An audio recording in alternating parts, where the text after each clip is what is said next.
जय शनिदेव। आज हम शनिवार के दिन सुनेंगे शनिवार व्रत कथा। तो आइए सुनते हैं शनिवार की व्रत कथा। एक बार संसार में चारों ओर पूजे जाने वाले नवग्रह एक स्थान पर एकत्रित होकर परस्पर विधि प्रकार से वार्तालाप करने लगे।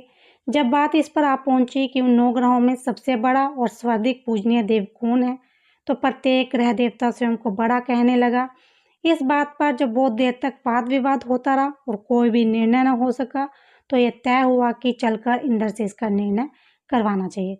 सो वह सभी ग्रह इंद्र के समक्ष उपस्थित हुए। उन सब की बातें सुनकर इंद्र भी सोच में पड़ गए कि किसको छोटा कहे और किसको बड़ा, किसकी श्रद्धा के पात्र बने और किसके कोप का भोजन।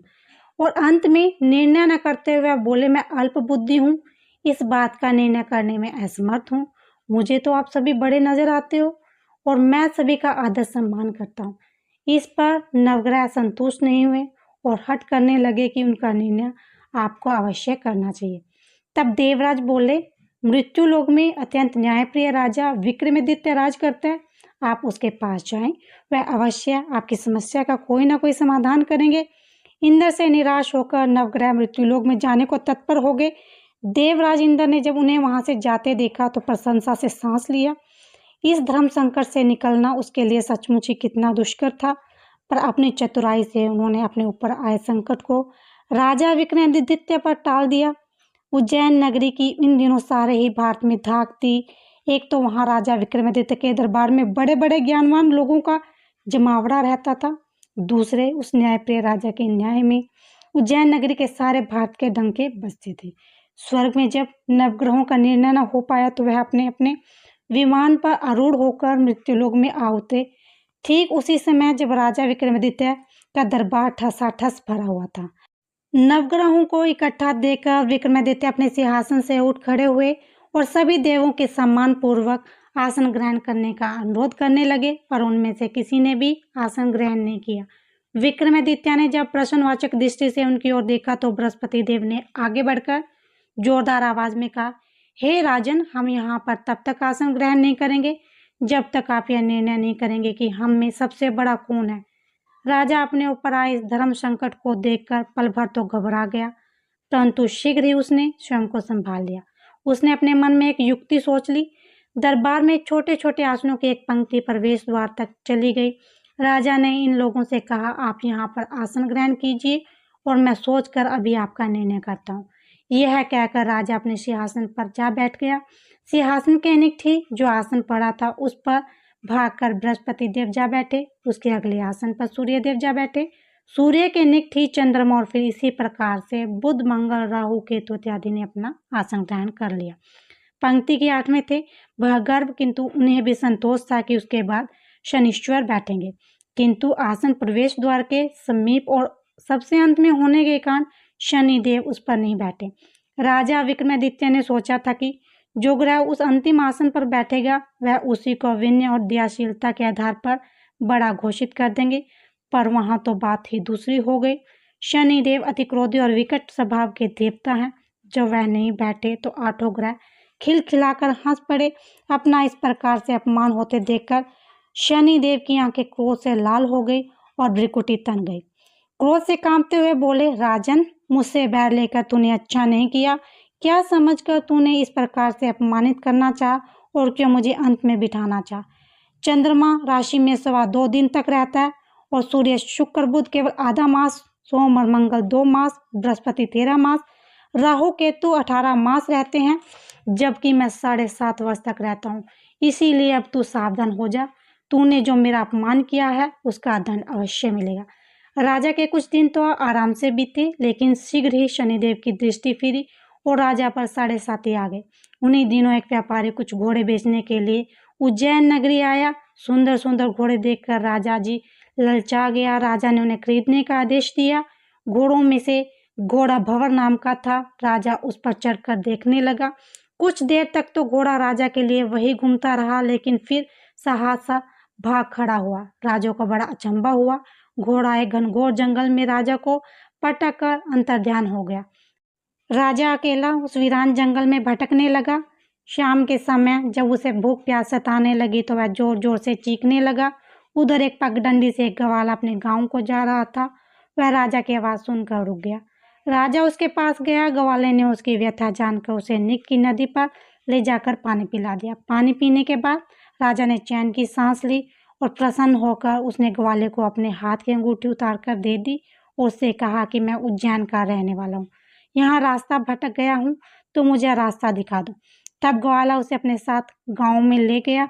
वहाँ एक मिष्ठान की दुकान पर राजा ने मिठाई खाकर भूख मिठाई और दुकानदार को भी एक अंगूठी उतार कर दे दी। दुकानदार के पूछने पर उसने उससे भी यही कहा कि वह उज्जैन नगरी का रहने वाला है, उसका नाम बोना है। फिर वह दुकान के बंद होने तक वहीं बैठकर दुकानदार से बातें करता रहा। उस दिन दुकानदार की बहुत बिक्री हुई। उसने सोचा, ये तो भाग्यवान पुरुष है जो इसके आने से आज मेरी इतनी बिक्री हुई है। इसीलिए रात होने पर वह उससे बोला कि आप मेरे साथ मेरे घर चल और मेरे साथ ही भोजन करें। राजा मान गया। तो वह दोनों उसके घर पहुंचे तो दुकानदार की पत्नी ने उसका स्वागत सत्कार किया और अतिथि के लिए विशेष रूप से भोजन तैयार किया। भोजन करते समय एक अद्भुत घटना घटी। जहाँ राजा भोजन कर रहा था वहीं सामने की दीवार पर सोने का एक सतलड़ा हार टंगा हुआ था। उसके पीछे एक चित्र था। सहसा वह हार वहां से अदृश्य हो गया। दुकानदार के यहाँ एक स्त्री दासी थी। उसने जाकर घर की मालकिन से कहा, वहाँ खूंटी पर हार नहीं है। जब बात दुकानदार तक पहुंची तो उसने राजा से पूछा। वह बोला, मुझे तो मालूम नहीं, तुम्हारे और मेरे अतिरिक्त यहाँ तो कोई नहीं आया। सच सच बताओ, हार कहाँ है? मुझे नहीं मालूम। राजा फिर बोला, मेरे पास कोई हार नहीं है। जब कोई निर्णय नहीं हो सका तो दुकानदार राजा को उस नगर के राजा के पास ले गया। उस नगर के राजा ने जब विक्रमादित्य की भोली भाली सूरत देखी तो बोला, ये व्यक्ति कभी चोरी नहीं कर सकता, और यह कहकर उसने विक्रमादित्य को छोड़ दिया। विक्रमादित्य जब उस नगर में यूं ही घूम रहा था तब उस नगर के एक तेली ने उसे कहा, मेरे यहाँ काम कर लो तो मैं तुम्हें रहने का स्थान और खाने की सामग्री दूंगा। राजा मान गया। तेली उसे अपने घर ले गया। वहां सारा दिन राजा घानी पर बैठकर उसके बैलों को हाँकता, तेली बाजार में तेल बेचता। जब वर्षा ऋतु आई, मूसलाधार वर्षा होने लगी, तब घानी पर बैठे हुए विक्रमादित्य ने मौज में आकर ऊंचे ऊंचे राग अपने आरंभ कर दिए। निकटी उस नगर का राजमहल था। वहां बैठी खिड़की में राजकुमारी ने जब राजा का मधुर स्वर सुना तो वह अपने हृदय पर काबू खो बैठी। उसने अपनी दासी को पता करने के लिए भेजा। दासी वहां गई। राजा को गाते हुए देखकर लौटी तो राजकुमारी ने बोली, वहां पर तो कोई अति सुकुमार नवयुवक आनंद में आंखें बंद किए बैठा गा रहा है। राजकुमारी ने सुना तो उसने अन्न जल का त्याग कर दिया। रात तक उसने कुछ नहीं खाया। रानी ने आकर राजा से कहा, राजकुमारी एक तेली पर मोहित हो गई है और उससे विवाह रचना चाहती है। राजा ने सुना तो वो क्रोधित हुआ। उसने तेली के घर से विक्रमादित्य को बुलाया और उसके हाथ कटवाकर जंगल में फेंकवा दिए। यह बात जब राजकुमारी को पता चली तो वह अपनी बात पर और भी दृढ़ हो गई। बोली, मैं तो अब उसी को वर मान लिया है, चाहे वो कैसा भी हो, विवाह तो मैं उसी से करूंगी। बेटी की हट देखकर लाचार हो राजा को ने दोबारा विक्रमादित्य को उस नगर में बुलाया। उससे राजकुमारी का साधारण ढंग से विवाह संपन्न कर दिया और एक छोटा सा मकान देकर वहां रहने लगा। दोनों उसी में रहने लगे। एक दिन जब विक्रमादित्य सोया हुआ था, स्वप्न में उसने शनिदेव नजर आए। विक्रमादित्य ने उनको नमस्कार किया, क्षमा याचना की। शनिदेव ने उसे आशीर्वाद दिया और बोले, अब तुम्हारी 7.5 खत्म हो गई है। राजा बोला, मुझसे जो भी गलती हुई है उसके लिए मुझे क्षमा कर दिए। शनि ने मुस्कुराकर आशीर्वाद दिया तो राजा की दोनों भुजाएं पुनः लौट आई। राजा ने अपनी पत्नी राजकुमारी को रात को जगाया नहीं और वह रात को उसके गले में अपनी बाहें डालकर सो गया। सुबह राजकुमारी की आंखें खुली तो उसने अपनी गर्दन में बाहें पड़ी देखी। वह चौंक कर उठ बैठी, लेकिन शीघ्र ही विक्रमादित्य ने जागकर उसको आश्चर्यचकित कर दिया। तब उस नगर के राजा को यह बात मालूम हुई तो वह भागा भागा आया और उस अपंग को फिर से स्वस्थ देखकर चकित रह गया।